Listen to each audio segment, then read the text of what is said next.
السلام علیکم ورحمۃ اللہ وبرکاتہ۔ الحمدللہ رب العالمین والصلاة والسلام علی رسولہ الکریم، اما بعد۔ عن ابی ہریرہ رضی اللہ تعالی عنہ ان رسول اللہ صلی اللہ علیہ وسلم قال: من کان یؤمن باللہ والیوم الآخر فلیقل خیرا او لیصمت، ومن كان يؤمن بالله واليوم الآخر فليكرم جاره، ومن كان يؤمن بالله واليوم الآخر فليكرم ضيفه، رواہ البخاری ومسلم۔ معزز سامعین و ناظرین، کتاب اربعون نوویہ کی حدیث نمبر 15، جس کا تعلق اسلامی آداب معاشرت سے ہے، آپ کی خدمت میں پیش کرنے کی سعادت حاصل کر رہا ہوں۔ حضرت ابو ہریرہ رضی اللہ تعالی عنہ بیان کرتے ہیں کہ اللہ کے رسول صلی اللہ علیہ وسلم نے ارشاد فرمایا: جو شخص اللہ اور یوم آخرت پر ایمان رکھتا ہے تو اسے چاہیے کہ بھلی بات کہے یا خاموش رہے، اور جو شخص اللہ اور یوم آخرت پر ایمان رکھتا ہے اسے چاہیے کہ اپنے پڑوسی کی عزت کرے، اور جو شخص اللہ اور آخرت کے دن پر ایمان رکھتا ہے اسے چاہیے کہ اپنے مہمان کا احترام کرے۔ اسے امام بخاری اور امام مسلم رحمہم اللہ نے روایت کیا ہے۔ اس حدیث پاک سے ہمیں چند فوائد و احکام معلوم ہوئے۔ نمبر 1، حدیث میں مذکور ایمانی خصلتیں حقوق العباد سے متعلق ہیں، حقوق اللہ سے نہیں بلکہ حقوق العباد سے، بندوں کے حقوق سے متعلق ہیں اور مکارم اخلاق کی جامع ہیں۔ نمبر 2، اللہ اور یوم آخرت پر ایمان کا ایک تقاضا یہ ہے کہ مسلمان بھلی بات کہے، اچھی بات کہے یا چپ رہے، خاموش رہے۔ یعنی جب مسلمان کوئی بات بولنا چاہے تو اس کے نتیجے پر غور کرے کہ کیا اس میں کوئی ضرر یا فساد یا خرابی ہے، اور کیا یہ بات آدمی کو کسی حرام یا مکروہ تک لے جاتی ہے۔ اگر ایسا نہیں ہے تو زبان کھولے، ورنہ زبان بند رکھے کہ اسی میں عافیت اور سلامتی ہے۔ حقیقت یہ ہے کہ زبان کی حفاظت بہت امپورٹنٹ ہے، بہت اہم ہے، اور اس سے متعلق قرآن و حدیث میں بڑی تاکید آئی ہے۔ ایک حدیث میں جو بخاری شریف کی ہے، نبی کریم صلی اللہ علیہ وسلم کا یہ ارشاد مروی ہے کہ بے شک بندہ لاپرواہی کے ساتھ اللہ کی رضا کا ایک کلمہ بولتا ہے تو اللہ تعالیٰ اس کے ذریعے اس کے درجات کو بلند فرما دیتا ہے، اور بے شک بندہ لاپرواہی کے ساتھ اللہ کی ناراضگی کا ایک کلمہ بولتا ہے اور اس کی وجہ سے جہنم کے گڑھے میں گر جاتا ہے۔ نمبر 3، بے فائدہ کثرت کلامی اور بسیار گوئی بری چیز ہے۔ عمر رضی اللہ تعالیٰ عنہ کا قول ہے کہ جو زیادہ باتیں کرتا ہے زیادہ غلطیاں کرتا ہے، اور جو زیادہ غلطیاں کرتا ہے اس کے گناہ بڑھ جاتے ہیں، اور جس کے گناہ زیادہ ہوں جہنم اس کا زیادہ حقدار ہے۔ نمبر 4، اللہ اور یوم آخرت پر ایمان کا ایک تقاضا یہ بھی ہے کہ پڑوسی کی عزت و اکرام کی جائے، پڑوسی کی عزت و اکرام کی جائے، پڑوسی کے ساتھ خندہ پیشانی کے ساتھ ملا جائے، اس کی خیر و عافیت دریافت کرنا، بیمار ہونے پر عیادت کرنا، بیمار پرسی کرنا، ضرورت کے وقت کام آنا، اس کے رازوں بھیدوں کی حفاظت کرنا، اس کی عزت و آبرو کا دفاع کرنا، موقع بموقع تحفے تحائف گفٹس دینا اور لینا، ضرورت مند ہو تو صدقہ و خیرات سے اس کا خیال رکھنا، یہ سب پڑوسی کے حقوق میں آتے ہیں، جن کی نگہداشت، جن کا خیال رکھنا ایک مسلمان کی ذمہ داری ہے۔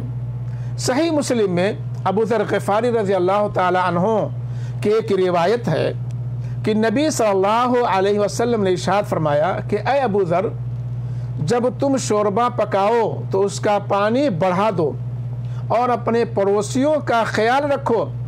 نیز نبی صلی اللہ علیہ وسلم کا ارشاد ہے، متفق علیہ روایت ہے کہ جبریل علیہ السلام مجھے برابر پڑوسی سے متعلق نصیحت کرتے رہے، یہاں تک کہ میں نے سمجھا کہ اسے وارث بنا دیں گے۔ یہ حدیث بخاری اور مسلم دونوں میں ہے۔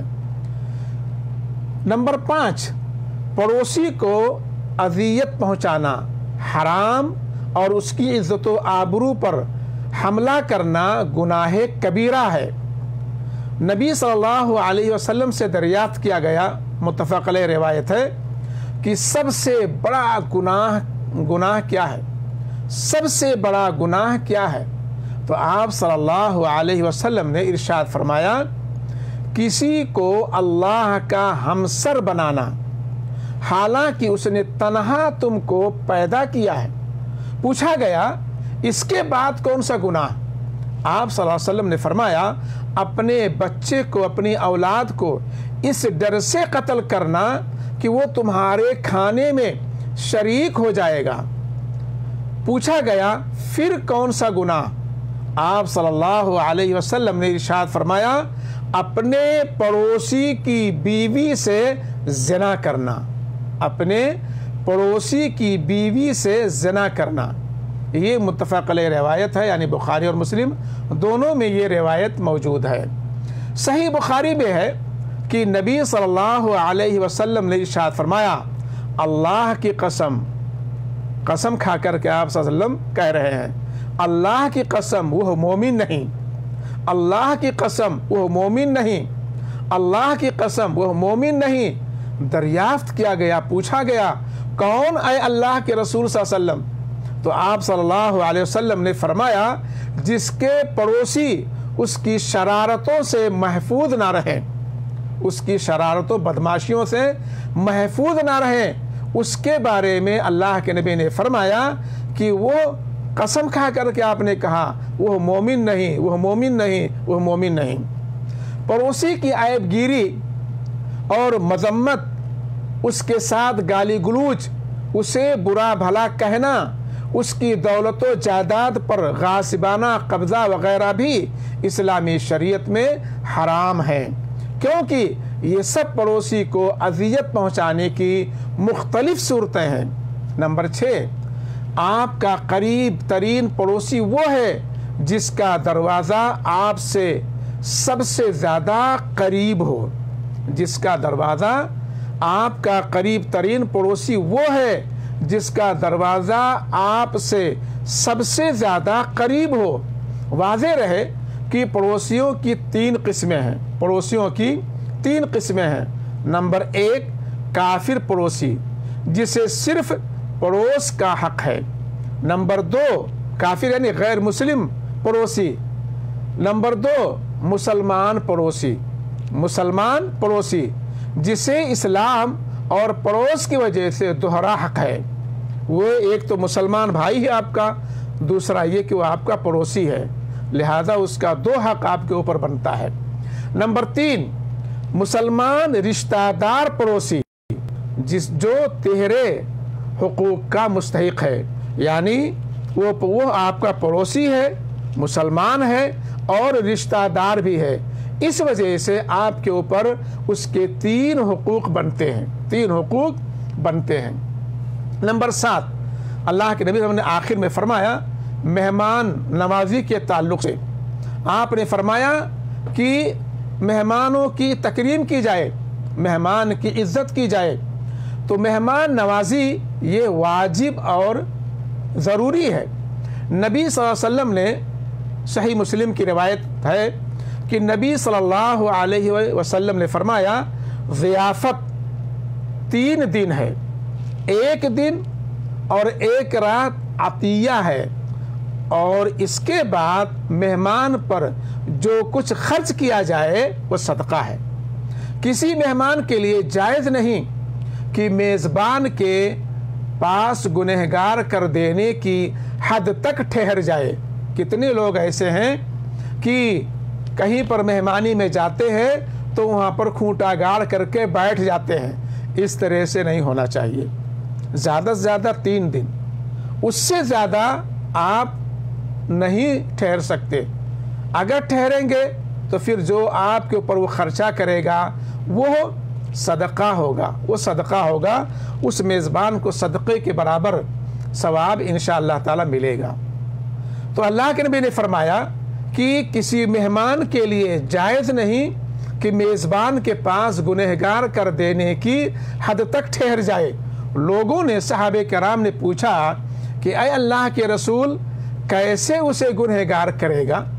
کیسے اسے گنہگار؟ یہ دیکھیے، یہاں پر تھوڑا سا ہم ٹھہرے، دیکھیے یہاں سے ہمیں یہ بات معلوم ہوتی ہے کہ اگر کوئی شیخ، کوئی متوع، کوئی عالم دین، کوئی مقرر ہمیں کوئی دین کی بات یا دنیا کی بات بتا رہا ہے اور بات اگر سمجھ میں نہیں آ رہی ہے تو ہمیں چاہیے کہ ہم اس سے پوچھیں، سوال کریں اور اس کو سمجھنے کی پوری کوشش کریں۔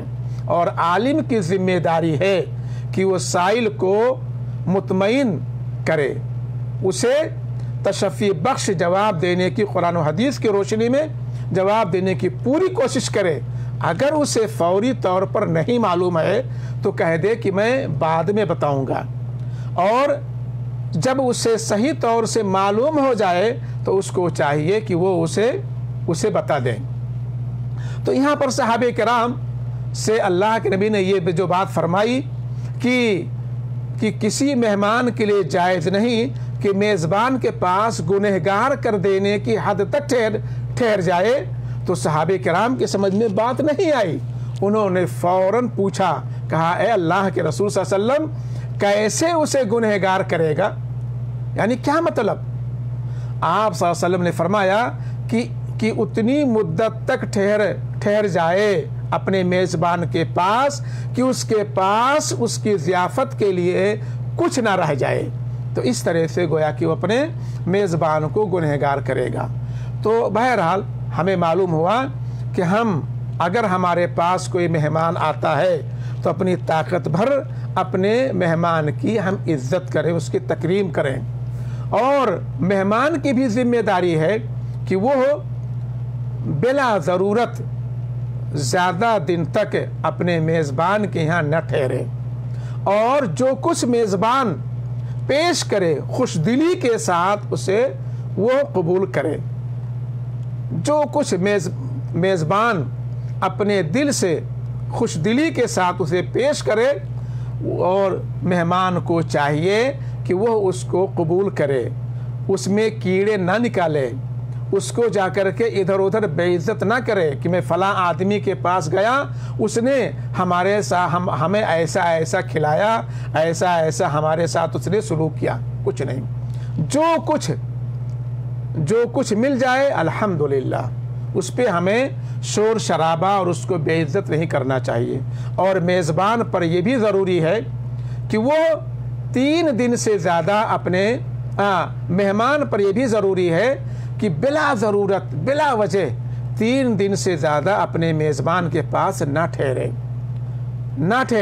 اللہ رب العالمین سے ہم یہ دعا کرتے ہیں کہ بار الہ ہمیں اس پر عمل کرنے کے توفیق عطا فرمائے کہ ہم نے جو کچھ کہا ہے اور جو کچھ سنا ہے ہم اس پر عمل کریں تاکہ دنیا اور آخرت میں کامیاب ہوں۔ ربنا آتنا فی الدنیا حسنہ وفی الآخرۃ حسنہ وقنا عذاب النار۔ صلی اللہ علی خیر خلقہ وآلہ وصحبہ اجمعین برحمتک یا ارحم الراحمین۔ والسلام علیکم ورحمۃ اللہ وبرکاتہ۔